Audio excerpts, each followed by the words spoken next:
5 दिन की छुट्टियां बिताकर जब ससुराल पहुंची तो पति घर के सामने स्वागत में खड़े थे।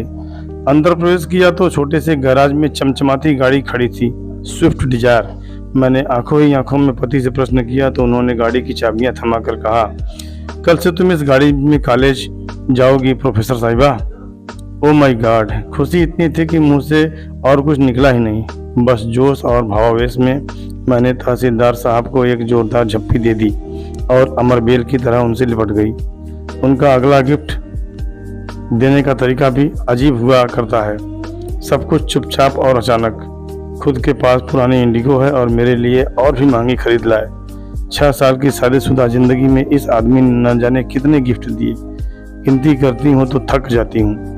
ईमानदार हैं, रिश्वत नहीं लेते, मगर खर्चीले इतने हैं कि उधार के पैसे लाकर गिफ्ट खरीद लाते हैं। लंबी सी झप्पी के बाद मैं अलग हुई तो गाड़ी का निरीक्षण करने लगी। मेरा पसंदीदा कलर था, बहुत सुंदर थी। फिर नज़र उस जगह गई जहां मेरी स्कूटी खड़ी रहती थी। हठात वो जगह तो खाली थी। स्कूटी कहाँ है? मैंने चिल्ला कर पूछा। बेच दी मैंने। क्या करना अब उस जुगाड़ का? पार्किंग में इतनी जगह भी नहीं है। मुझसे बिना पूछे बेच दी तुमने? एक स्कूटी ही तो थी पुरानी सी, गुस्सा क्यों होती हो?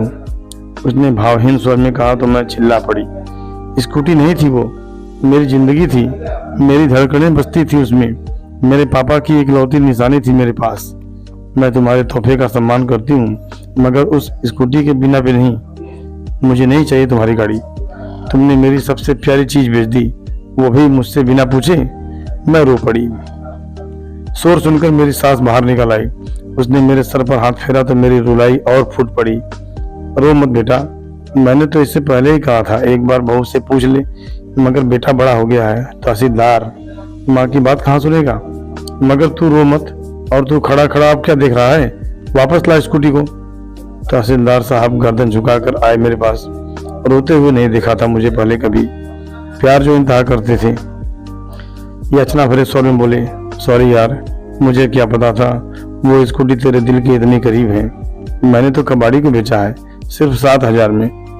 वो मामूली पैसे भी मेरे किस काम के थे? यूं ही बेच दिया कि गाड़ी मिलने के बाद उसका क्या करोगे? तुम्हें खुशी देनी चाहिए थी, आंसू नहीं। अभी जाकर लाता हूँ। फिर वो चले गए। मैं अपने कमरे में आकर बैठ गई, जरूरत सी। पति का भी क्या दोष था? हाँ, 1-2 बार उन्होंने कहा था कि ऐसे बेचकर नहीं ले ले। मैंने भी हंसकर कह दिया था कि नहीं, यही ठीक है। लेकिन अचानक स्कूटी न देखकर मैं बहुत ज्यादा भावुक हो गई थी। होती भी कैसे नहीं, वो स्कूटी नहीं, औकात थी मेरे पापा की। जब मैं कॉलेज में थी तब मेरे साथ में पढ़ने वाली एक लड़की नई स्कूटी लेकर कॉलेज आई थी। सभी सहेलियां उसे बधाई दे रही थी। तब मैंने उससे पूछ लिया, कितने की है? उसने तबाक से जो उत्तर दिया उसने मेरी जान ही निकाल ली थी। कितने की भी हो, तेरी और तेरे पापा की औकात से बाहर की है। अचानक पैरों में जान नहीं रही। सब लड़कियां वहां से चली गई थी, मगर मैं वहीं बैठी रह गई। किसी ने मेरे हृदय का दर्द नहीं देखा। मुझे कभी यह एहसास नहीं हुआ था कि वे सब मुझे अपने से अलग गरीब समझती थी। मगर उस दिन लगा कि मैं उनमें से नहीं हूँ। घर आई तब भी अपनी उदासी छुपा नहीं पाई। माँ से लिपट कर रो पड़ी थी।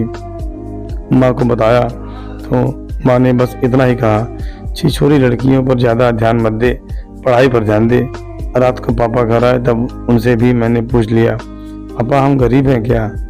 तब पापा ने सर पे हाथ फेरते हुए कहा, हम गरीब नहीं बिटिया, बस जरा सा हमारा वक्त गरीब चल रहा है।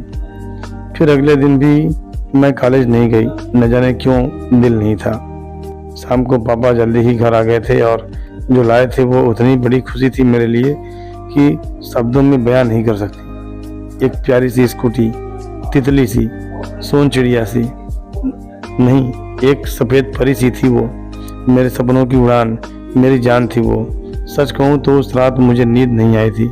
मैंने पापा को कितनी बार थैंक यू बोला याद नहीं है। स्कूटी कहाँ से आई, पैसे कहाँ से आए, ये भी नहीं सोच सकी ज़्यादा खुशी में। फिर 2 दिन मेरा प्रशिक्षण चला। साइकिल चलानी तो आती थी, स्कूटी भी चलानी सीख गई। 5 दिन बाद कॉलेज पहुंची अपने पापा की औकात के साथ, एक राजकुमारी की तरह, जैसे अभी स्वर्ण जड़ित रथ से उतरी हो। सच पूछो तो मेरी ज़िंदगी में वो दिन खुशी का सबसे बड़ा दिन था। मेरे पापा मुझे कितना चाहते हैं सबको पता चल गया। मगर कुछ दिनों बाद एक सहेली ने बताया कि वो पापा के साइकिल रिक्शा पर बैठी थी। तब मैंने कहा, नहीं यार, तुम किसी और के साइकिल रिक्शा पर बैठी हो, मेरे पापा का अपना टेम्पो है। मगर अंदर ही अंदर मेरा दिमाग झंझना उठा था। क्या पापा ने मेरी स्कूटी के लिए टेम्पो बेच दिया था? और 6 महीने से ऊपर हो गए, मुझे पता भी नहीं लगने दिया। शाम को पापा घर आए तो मैंने उन्हें गौर से देखा। आज इतने दिनों बाद फुर्सत से देखा तो जान पाई कि दुबले पतले हो गए हैं, वरना ध्यान से देखने का वक्त ही नहीं मिलता था। रात को आते थे और सुबह अंधेरे ही चले जाते थे। टेम्पो भी दूर किसी दोस्त के घर खड़ा करके आते थे। कैसे पता चलता बेच दिया है? मैं दौड़कर उनसे लिपट गई। पापा, आपने ऐसा क्यों किया? बस इतना ही मुख से निकला, रोना जो आ गया था। तू मेरा गुरूर है बिटिया, तेरी आंख में आंसू देखूं तो मैं कैसा बाप।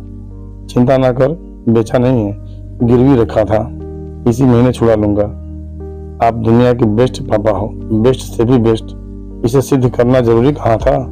मैंने स्कूटी मांगी कब थी? क्यों किया आपने ऐसा? 6 महीने से पैरों से सवारियां ढोई आपने।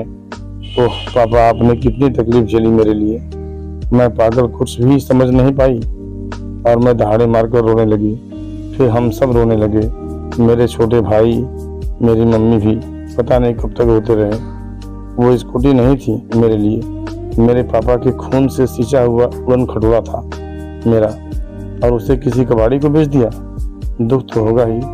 अचानक मेरी तंद्रा टूटी। एक जानी पहचानी सी आवाज़ कानों में पड़ी, फटफट फटफट। मेरा उड़न खटोला मेरे पति देव यानी तहसीलदार साहब चला रहे थे और चलाते हुए एकदम बुद्धू लग रहे थे, मगर प्यारे से बुद्धू, मुझे बेइंतहा चाहने वाले राजकुमार बुद्धू।